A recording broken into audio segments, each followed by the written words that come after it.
कि पन फूलाने बता भेजवली मैया। क्या पहले लोग घर घर जाके निमंत्रण देते थे, चाहे शादी हो चाहे मरनी हो, लोग दूर दूर तक घर में जाते थे। कोई मर जाता था तो इंतजार करते थे कि लोग आएंगे। शादी होता था तो लोग कार्ड लेके जाते थे, और अब तो वो परंपरा खत्म हो गई। कम से कम कार्ड के साथ आधा किलो लड्डू जरूर आता था कि नहीं। आजकल फोन का जमाना हो गया, फोन उठाए भैया आज मेरे ये है आपको आना है।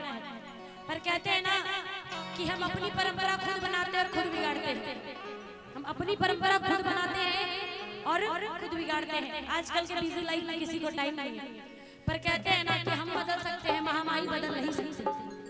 तो सुनिएगा, बड़ा प्यारा सा माँ को हम लोग दुर्गा पूजा का न्योता देते हैं और कहते हैं क्या कि पन फूलाने बता भेजवली मैया, कि पन फूलाने बता भेजवली मैया। ए माई हो आवा घरे हमरा तोहके बोलवली मैया। ए माई हो आवा घरे हमरा तोहके बोलवली मैया। बोलिए लाल चंद्रिया वाली की बोलिए। अभी जैसे डांस शुरू होगा आप लोगों को खूब एनर्जी आ जाएगी। क्या सही बोल रहा हूँ? सच है मगर कड़वा है। एनर्जी खुद ब खुद उन लोगों को देख के आप लोग आ जाते हैं। बोलिए सच्चे दरबार की। अच्छा, जो अच्छी नियत लेके वो हाथ उठाइए। हाँ, जो बुरी नियत लेके नहीं उठाइए। हाँ, बुरी नियत लेके आए हैं आप लोग अच्छी नियत लेके आए हैं तो उठाइए जरा हाथ। अगर अच्छी नियत लेके आए तो उठाइए जरा। दरबार में इधर जितने बैठे जो अच्छी नियत लेके आए जरा उठाइए हाथ। हाँ, इधर वाले आप लोग अच्छी नियत लेके आए हैं या बुरी नियत लेके आए हैं? अच्छी नियत लेके आए हैं तो बोलिए लाल चंद्रिया वाली की, बोलिए महामाई की। और बुलाएंगे दरबार में महामाई को कैसे?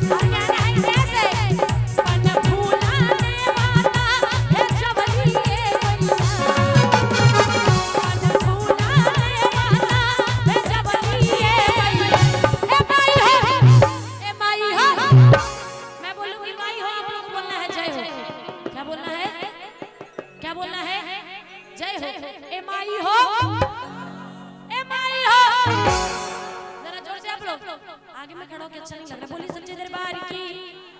ए माई हो, ए माई हो, ए माई हो।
छप्पन गो भोगवा लगवली मैया ए माई हो ए माई हो ए माई हो ए माई हो